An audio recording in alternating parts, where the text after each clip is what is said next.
Hello, today I'll be going over the Essential One workshop. So one of the first things that we need to do is log on to Blackboard. So if this is one of your first times logging in, I would suggest going to the Caldwell website. Once you're there, you'll see a window just like this. And on the top of the page, you'll see a tab that says Cougar Apps. So we're going to click on Cougar Apps. You want to use your Caldwell NetID, which is your username and password to log in, just how I'm doing right now. Okay, the service that we're using is the single sign-on that we have here at Caldwell, and we're going to access the Blackboard app by clicking on that icon, and it'll automatically sign us into Blackboard. So this page that you're seeing right now, this is the home page. And I'm just going to go over briefly what sections you have here. So on the home page, you'll see the most prevalent section is the My Courses section. So you'll see all the courses that you're teaching listed here. And they should be, they should be ready for you to click on. You could definitely organize this by clicking on this little gear icon. And you could group them by term, and by term that means by semester, so like the fall, the spring, and so on. And then you click submit, and it'll rearrange your courses so that's separated by when it was available or is available. This next top section is the My Announcements. So any announcements that you've ever made in any of your courses that you're teaching, if they're very recent announcements, they'll appear here for you to see. And also your students have the same homepage as you do. So they'll also see their announcements that you've made in your courses displaying in this section here.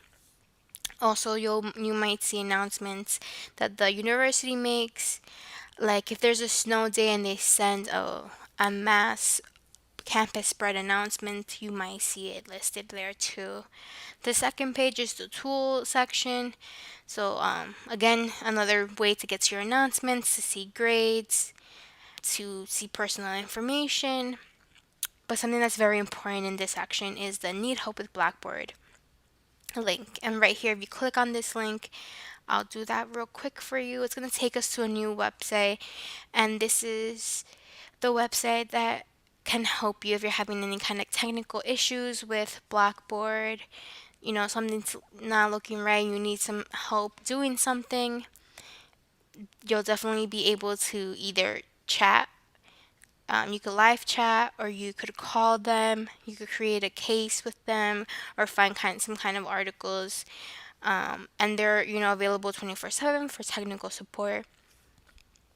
If you are having login issues, like you can't remember your password, or you get locked out, then I would definitely suggest you contacting the IT department here at Caldwell University, and they'll be able to get you back into your Blackboard account by resetting your password. And then this bottom section right here, this is just information about the app that is available for students. Unfortunately, we don't have one that's equivalent for instructors yet. If you do download the app, you won't be able to make any edits to your courses. Okay, so besides this section, I want to show you the global navigation, which will be right here. It's where your name will appear. So when we click on that, right here, this white section is going to show you all the courses that you've recently visited. So this is everything that I've recently clicked on and have gone to. And then this is just, again, if you click on that, that's just, it provides an overview of the course activities that have been done. I have nothing there. This next one is posts. So this displays the most recent posts that have been done in a course. For me, a lot of these will be empty. But for you, if your students have made any posts, as you can see here, to discussion boards or journals or blogs, you could see what they've posted here. And then the second one are any updates that have occurred. You can see here, there's an update about needing help, but if you click on each you could see each course by name, and if there's been any announcements, with which mines don't have any, you'll be able to see them there. The retention center is a very useful tool, and it helps you discover which students in your course are at risk. So definitely you'll get to see, depending on the class that you select on, will give you an overview of what needs to be assessed for each student or for each class. And you could click on see more details, and it'll go into more specifics for you. And then before we leave this section, this is the calendar. So if you do have any assignments with due dates, you and as well as your students will be able to access the calendar, and you would see it marked here. You'll see like a little, depending on the color that's been assigned for your course, there'll be a little like purple or green bar, and it says assignment 1, and it'd be like on the day that it's due, so that people can keep track of their assignments or tests. So let's click back on the home button. This home button is always going to take you back to your home page, no matter on what screen that you're in. So you see, click on it, we're back home. And then one other fun little tidbit is that this little icon right here, that's actually a button. So if we click on it, it takes us back to the Caldwell website, as you can see here. Okay, so let's go into a course. So I'm going to select my practice course, and if you want, you can follow along and go into a course that you feel comfortable practicing in. So I'm going to go into here, which is my practice course. So before we get started with the different features that you could see here, one thing that I do want to emphasize is that I want you to make sure that this section where it says edit mode is, make sure that this says on.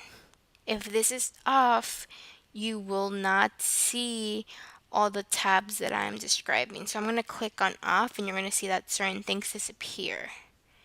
So we're going to click on off, and you see how this changed very little, but it changed enough where I cannot make edits to anything. I could go into all these different sections, but for the most part, I cannot create a new announcement or anything like that. So if you feel like you're missing toolbar, make sure this is on. And you see I have it on, and now I could create a new announcement, and there's more tools that are available for me. So for my own practice course, I made my entry point to be the announcement page, but your entry point might look a little different, and that's totally fine. But you could click on announcements, and it'll take you to your announcement page. Depending on your course, this might be empty, or you might have something there. If it's empty, you could definitely create a new announcement. So let's click on create announcement, and we could create one. Hello everyone. And you could write, whatever announcement you want your students to see.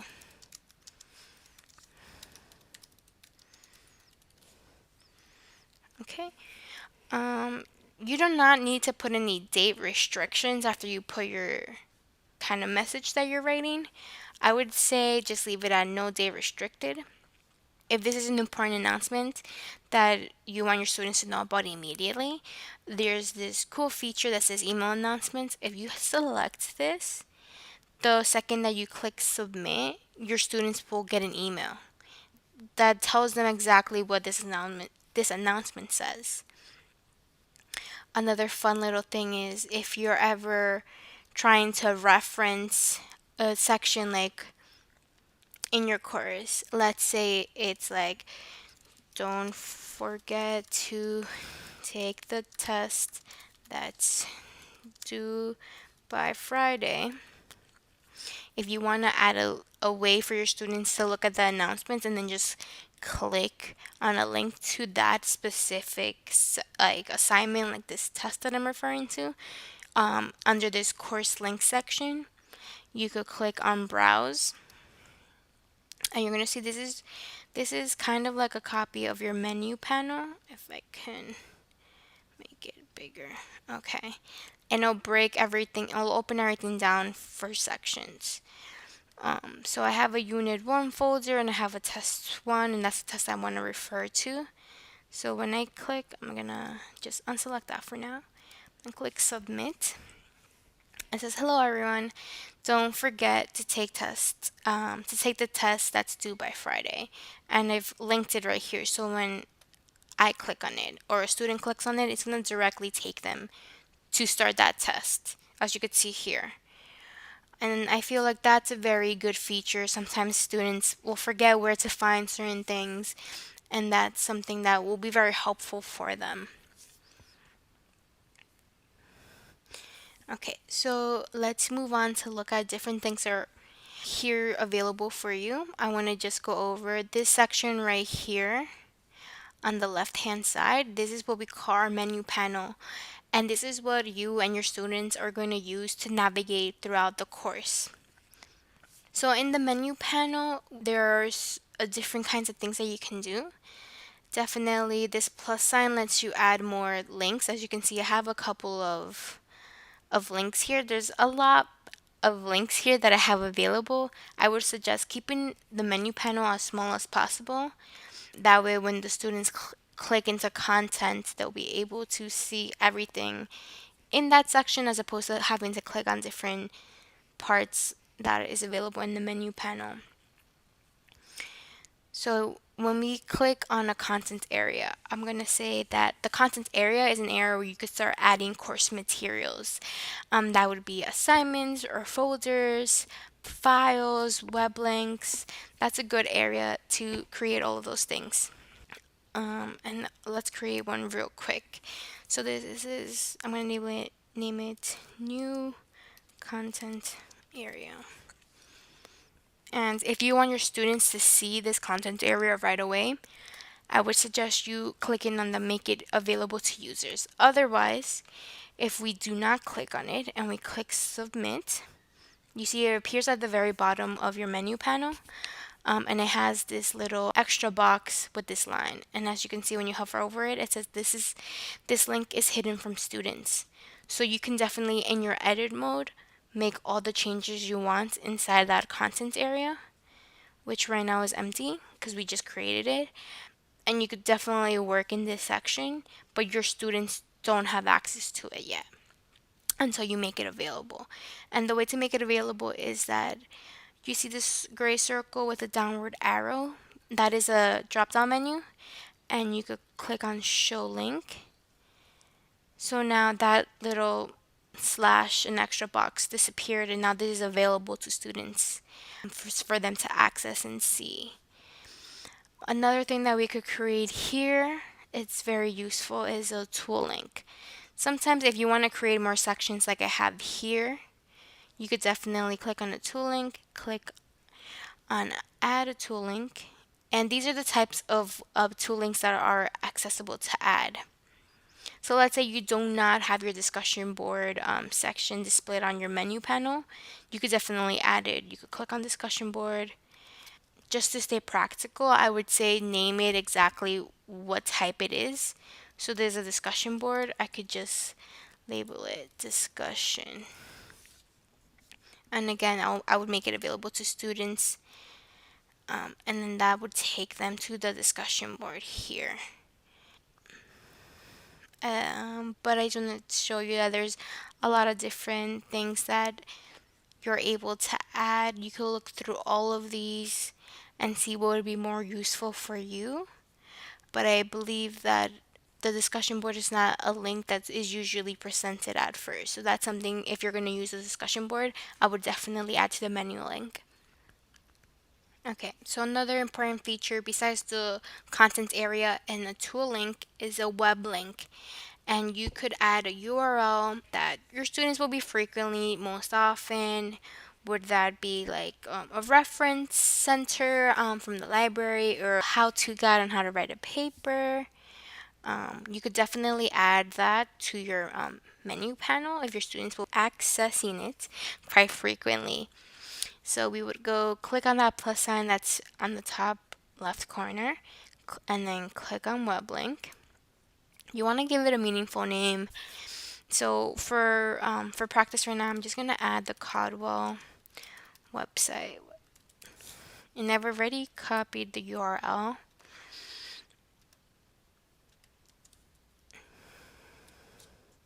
Okay. Sometimes right after you click on that, this button will not be accessible, but just click on name again, put a space, delete it, and you'll see that button is clickable now. You want to make sure you always select the make available to users and click submit. And then before you even try to test that link out, I would suggest clicking on that gray circle and selecting set link to open in a new window.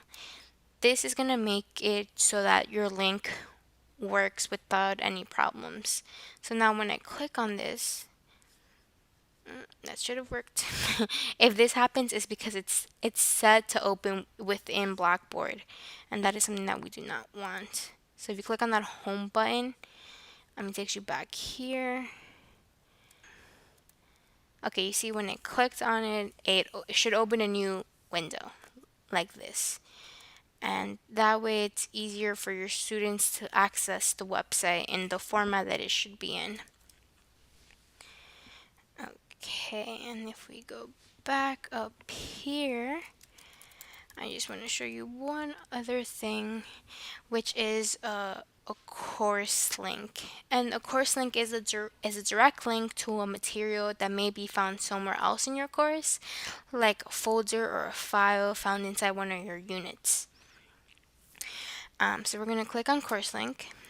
And again, this is something that, let's say you have a specific folder that has examples of a final paper that your students have to write. Instead of having them try to find it in the different folders that you may have available, you could give them an easier access to it. So you could click on browse, and again, this is going to open a new window for you. I'm just going to make it a little bigger and to see the name of everything. I'm going to click on assignments, and it already has the name there set for you. You want to make it available to users, submit. So now when your students click on this, it takes them directly to that assignment section. And right here I just have a couple of test videos that I was playing around with. So as you can see, every time I make something new, it just gets created here at the bottom. But if you do not want it to be there, you could definitely move it around. And if you hover over to the left, you'll see your cursor changes. And I could definitely like drag that up and put this somewhere where it'll be better organized. And if you have, you made some mistake, you could definitely click on delete and delete the item. I had a bunch of Caldwell websites that I've created previously, so I'm just going to delete those. And it might be a little tedious, but it gets rid of a couple of things here because, like I said again, you do not want your menu panel to be so long that it'll just distract your students from like what areas they actually need to get into. The shorter your menu panel, the better, is what I've noticed. And if you ever want to hide a section, let's say, where did I put it? The new contents area. This is a section that I'm going to be developing while the course is live, let's say. I could always click on the downward arrow and then hide this link. And now you see this little extra button right here means that it's hidden from my students. And if you ever want to get these little like line dividers, you could definitely do that by clicking on divider. At the bottom you see I have an extra line, and I could definitely just move this around to section things off if I want to give a certain part of my menu panel a header. Like, let's label it coursework, I've created that, and now I have this header, and I could move it and put it in a section, let's say right here. So this I know is the coursework section. Your students will be able to identify why it's divided into different sections. And that's just, if you want to organize your menu panel, you could definitely do that. And now what I want to show you is that, so I just want to show you that once you've done all of that, if you ever want to test out exactly how your students are seeing things, there's this cool feature that we have, and it's the student preview. And you'll find it at the top of the page. It looks like an eyeball to me. So you're going to click on that, and we're entering the student preview. And it's going to have this orange banner here, and it's going to tell you that you're in the student preview mode, so that if you see that there are certain things missing here, as you can see, this menu panel was much longer, and there was, each section, each divider, there was items in between them, and as you can see here, there's an empty space for things that your students are not seeing. It's definitely like if your students are saying, I can't see an assignment, it disappeared on my end, going into the student preview section, and just clicking on the area and seeing like, hey, did that really disappear for them or anything like that. If you want to test it out, if you ever want to test out how how something might download or might appear, the student preview is the way to go. So I'm going to exit. Okay, so when you exit, you could read through this, definitely. I'm just going to give you a very quick read this to you. Delete the preview user and all data is recommended. Definitely, I would say always keep this on. Otherwise, if let's say you tested out how to submit an assignment for some particular reason, you've submitted something, your student preview mode creates a user in your grade center. And if you want to make sure that whatever attempts to a test or a quiz or an assignment that you've made does not get saved into your grade center, you want to click on delete. If you for some reason want to keep whatever submissions you've made, you'll select on keep the preview user and all data. And this explains as to what that does. But I would say just keep it to as the recommended option. You're going to click continue. It's going to refresh the page for you. You see that disappears, that orange banner that was once there.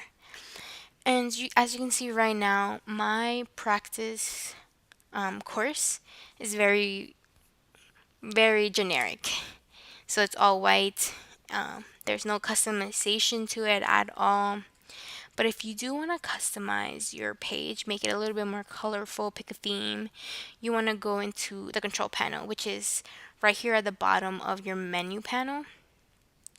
And we are going to go under, let me see, customization. And we're going to click on teaching styles.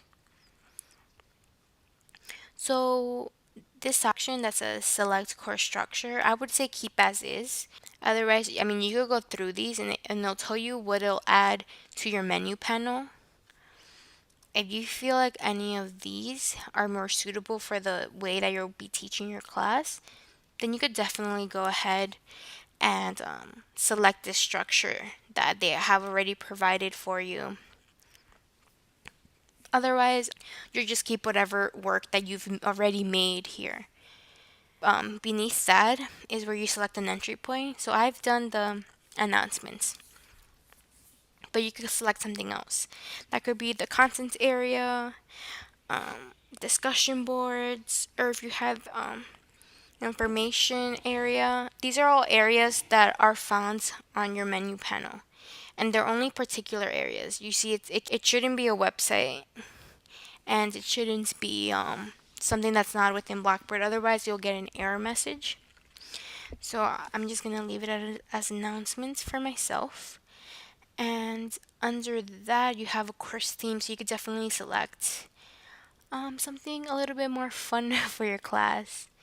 Um, Let me see what I would like for right now. As you can see, there's like a lot to pick from. I'm gonna click this confetti for now, and as you can see, it changes like the color of stuff. But if you do not want to click, sorry, if you don't want to click on any of those themes, you could definitely customize things, selecting a different color for the text or something like that. But for now, I feel like it's easier if you just click a theme, and that's already pre-made for you. It makes things a lot easier. If you have some kind of banner that you want to add, some kind of like fun image that will appear at the top of the page, you could definitely click on browse my computer and select that image. I would recommend giving it in alt text, and that just means that, if someone hovers over that picture, this little text box will appear, and it says, let's say if I put the Caldwell logo at the top of my page, I would put Caldwell logo, and that just identifies what that picture is. I'm gonna click submit to save my changes, and as you can see, my font has changed color. Let's go to a different area that's maybe shorter. As you can see, like over here, the background has little confettis all over it, and it just looks nicer in my opinion. But that basically covers everything that the Essential One workshop offers. It's just a very quick overview of how to use and navigate Blackboard. Okay, I hope you guys enjoy this workshop. The next workshop will definitely go over how to create content in your course, and you could click on that video if you would want to watch it.